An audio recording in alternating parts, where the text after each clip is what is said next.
you guys. I am from Kansas City. I presented at 1 Million Cups in Kansas City about a month ago, and I figured I'd better get out communities that I do business in, just kind of get some brand awareness and get some feedback. So anyway, I love coming to St. Louis, by the way. Let's see, my presentation. There we go. Right button. My background, I started selling pet food in February of 2000.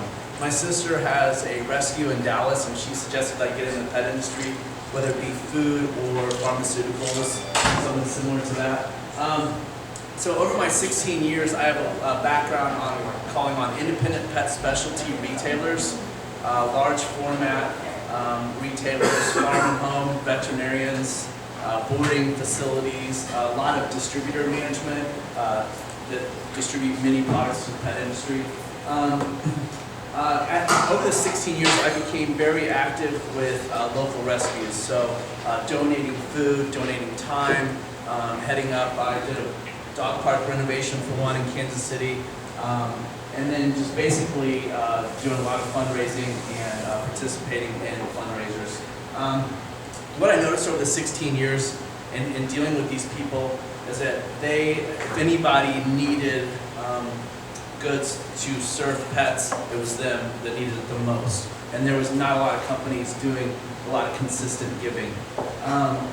It got really real when I partnered up with Whiskey Design. They're a marketing branding firm in Kansas City. I had done a lot of cocktail napkin drawings and so forth, and a lot of talking to people, but when I made the financial commitment to move the packaging forward to support the idea, that's when it got really real for me. So this is an actual post, June 4th. This is where I got my 2 dogs. It's about 10 minutes from my house in Kansas City. It says, hey, what do you mean we're out of milk bones? Hey friends, we need treats. We use these during socialization and training. Donations are appreciated. They post this about every 3 weeks. So when you go into these facilities or organizations, they have a list of things that they need. Treats are always among one of the most requested items. And the reason why, they use them for socialization. A lot of these dogs come from really diverse backgrounds. They've been abused. They've been in several homes. They use these during socialization. A lot of these places have thousands of volunteers that come in and walk the dogs and do basic obedience. And then they also have training. So they figure if the dog is trained when it goes home with you, the successful, likeliness of a successful adoption is a lot more likely. So, and most importantly, we want them to feel special too. All dogs deserve treats. So there's, this is my dog Fern. She's a tree walker coonhound. We are her 3rd home. So perhaps if this training was implemented 6 years ago, she wouldn't have been on her 3rd home. So who knows? Don't get one, by the way, unless you're training for a marathon. So, a coonhound. But it's really simple. It's a simple message. Buy a bag of our treats. We provide enough treats for 10 shelter dogs in a local community. When those adoptees take home the dog, we hope that they're going to feed our treats and pass along treats to millions of dogs all over the world. So the most important thing that I wanted to do with this is to make it tangible and local. So it's 10 treats per bag. It's really simple. If you purchase those treats in Minneapolis, it goes back to a local shelter 3 to 5 miles away. If you purchase those treats in St. Louis, it goes back to a local shelter in your community here. So these are the 4 formulas. I am passionate about nutrition as well. Basically, let's see, just quickly, bison, potato and carrot, bacon, peanut butter and banana, salmon, sweet potato, blueberry, bacon, egg, and orange. So sounds good. Yeah. Believe it or not, I think the peanut butter, bacon, and banana is the most popular so far. So this sounds good. I also offer all 4 flavors in a bulk display. So it's a custom steel display. You can walk into a pet store, and this is the first one. It was kind of more of a prototype. It's got a little more advanced since this, but it's pretty close. And basically, a consumer walks up, they mix and match, fill a 1-pound bag, which is this bag right here. And it's a real pain for retailers to sell bulk items. They have to maintain a scale that the state comes in. It costs about $250 a year. They have to maintain a scale. If it's not accurate, they get fined, etc. So a lot of them either don't like to carry it or they don't. Anyway, I made this really simple. That bag holds 1 pound. It scans. So it's really simple for the retailer. They come in, consumer fills it, scans it, out the door for one price, so they don't have to weigh it. So how I am involved at retailers, I kind of look at it as a triangle between myself or GivePet, the retailer, and then the shelter community. And all of us kind of in one direction, kind of building everybody's brand. So I want to draw, the biggest concern for any independent pet specialty store is new consumers, new customers to keep growing. So I want to drive consumers in through social media. I looked real quick this morning. There's 56,000 people on Facebook through the Missouri Humane Society here in town that has 3 locations. These are very passionate people. So you give them free things and they'll drive people into these retailers basically. And the retailer, their responsibility is to build the brand of these shelters and rescues that they're working with, and to make sure consumers know that that's a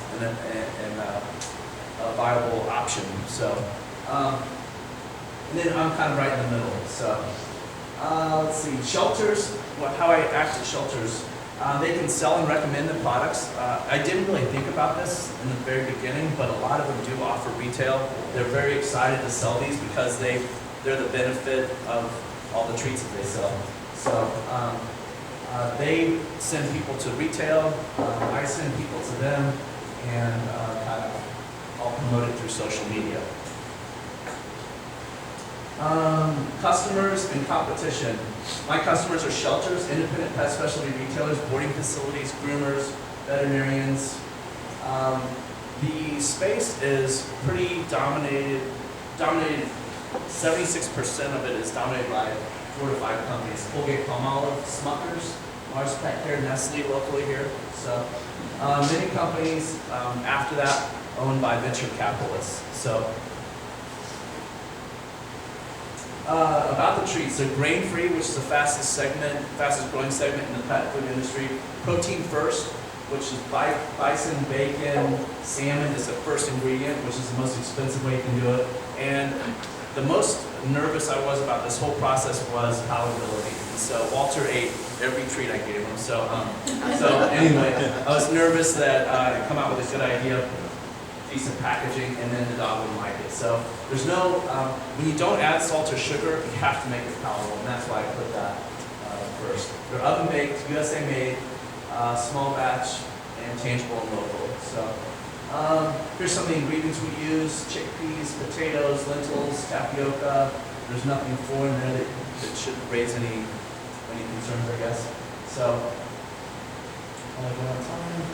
this slide didn't come through last time either. So treats to give away on basically I'm at, I would guess, about 180,000 to 200,000 treats that I'm projected to give away based on sales so far. So there it is. So yeah, so that's about it. I started actually delivering product August 1st. So basically, that's it.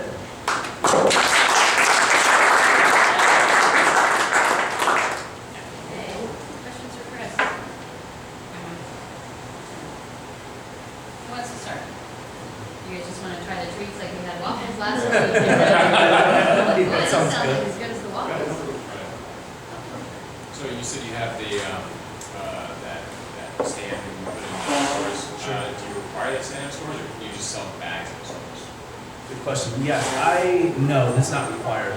And most, I would say, only about 20% of my accounts have a stand. So, but yeah, a lot of them have both. And follow-up question: I'm a first-time dog owner as of 4 or 5 years ago. Oh, nice. And I walked into a boutique pet store around the corner from our apartment, which sounds like connected with a retailer that you would be in.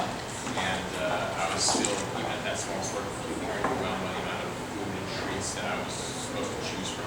Sure. and nothing necessarily stood out for me.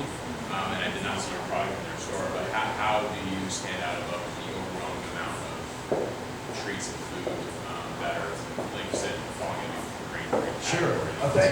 Yeah. So basically, I wanted to make this product as good or better than the one next to it at the same price point. So it's grain-free, protein first. A lot of treats don't add protein. They're grain-based or just there's even vegan treats out there. Protein is very expensive. When you start to make these, when I said, hey, I want a salmon treat, they start my price with salmon as the 5th ingredient. So literally every time it goes closer to the top, which is number 1 here, the price goes up each time. So if you're gonna try these, don't buy the bison because it's at least profitable for me. So,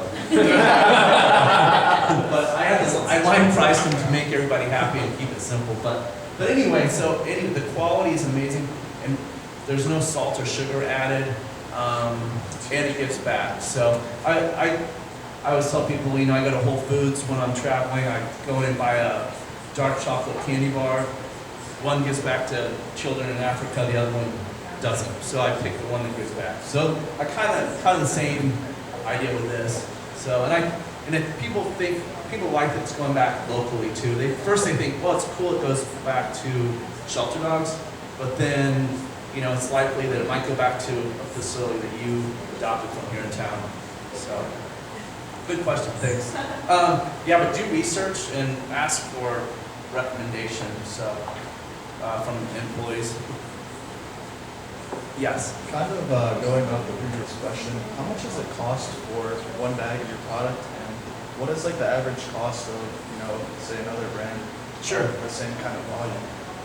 Thanks. Average cost is $8.99. I'd say $8.99 to $11.99 is average retail, and most people are probably at $8.99 to $9.99. So, and that's pretty similar to anything of this quality. So dog treats range just like food, any very cheap to more expensive. So, good question. So, at least you see the treats or something that your dog, once or twice a day, they're not something that they're going to live on. Sure. How much does the dog-owning public care that the cookie that their kid eats, that the treat that their dog eats, is so good for them, as opposed to the stuff that they're going to eat as their meal every morning? Good question. 80% of consumers that own a dog shop at grocery and mass. The other 20% are going into boutique stores, and they're going in there because there's brands in there that aren't available at grocery and mass, and so they are very cognizant of the fact they're feeding their dogs like they're putting like the same food they're putting in their bodies, basically.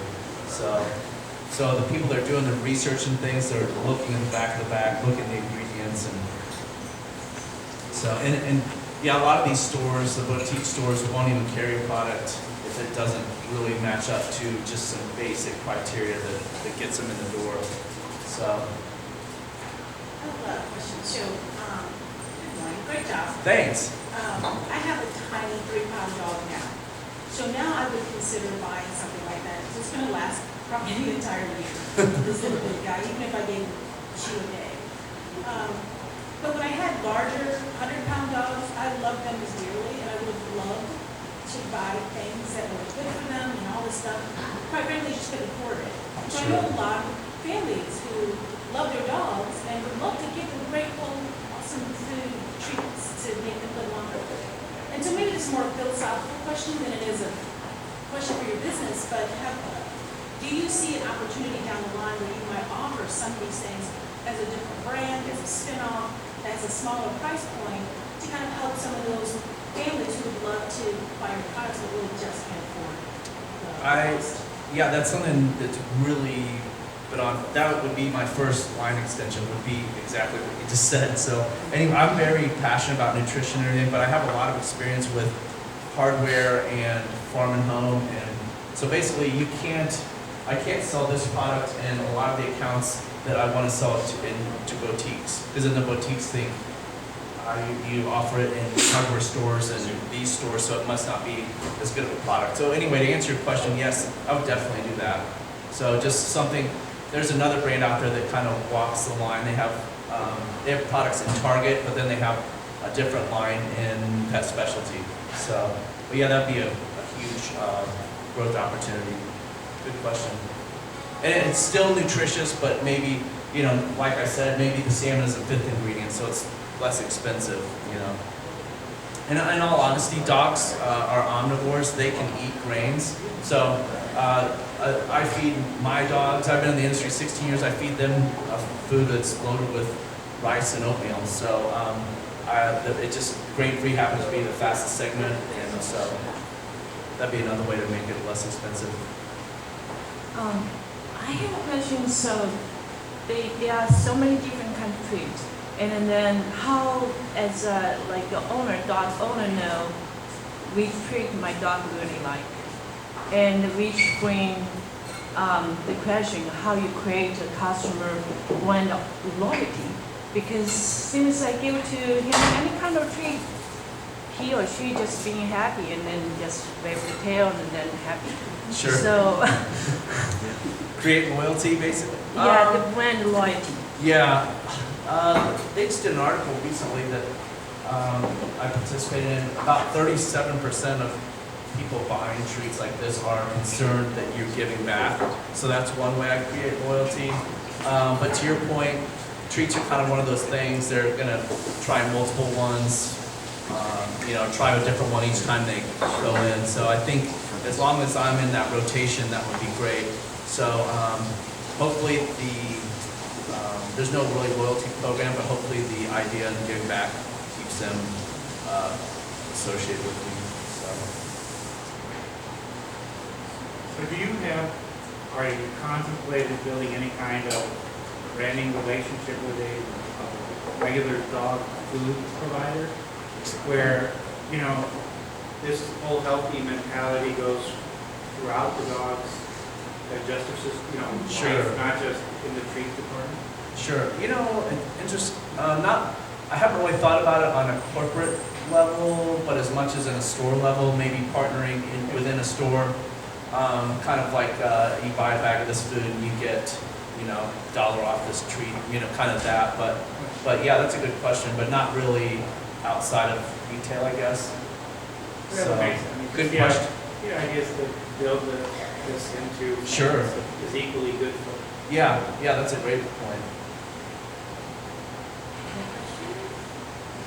Sometimes I'm going to tell you too, I have a distributor in Minneapolis, so a lot of people look at me and think, are you baking these at home? So I haven't produced in, a lot of people don't know how the model, and I probably should explain that. They're made in Wisconsin, then they're shipped 5.5 hours to Minneapolis to my distributor, and then my distributor covers 14 states from Minneapolis down to Texas, the center band of the United States. So then they build the retailer. They are in there once a week delivering. So a lot of times I initiate the placement of the treats in the store, and then it's all kind of, they just order it weekly. So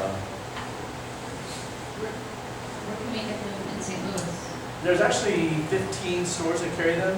A lot of the boutique stores. Where was the store you had? I live in Chicago. Oh, okay. Most of the time. Gotcha. Okay. But like Treats Unleashed? Yes, Treats Unleashed, and about there's. I was thinking I'd seen them there. Oh, yeah. Originally. Yeah. Yep.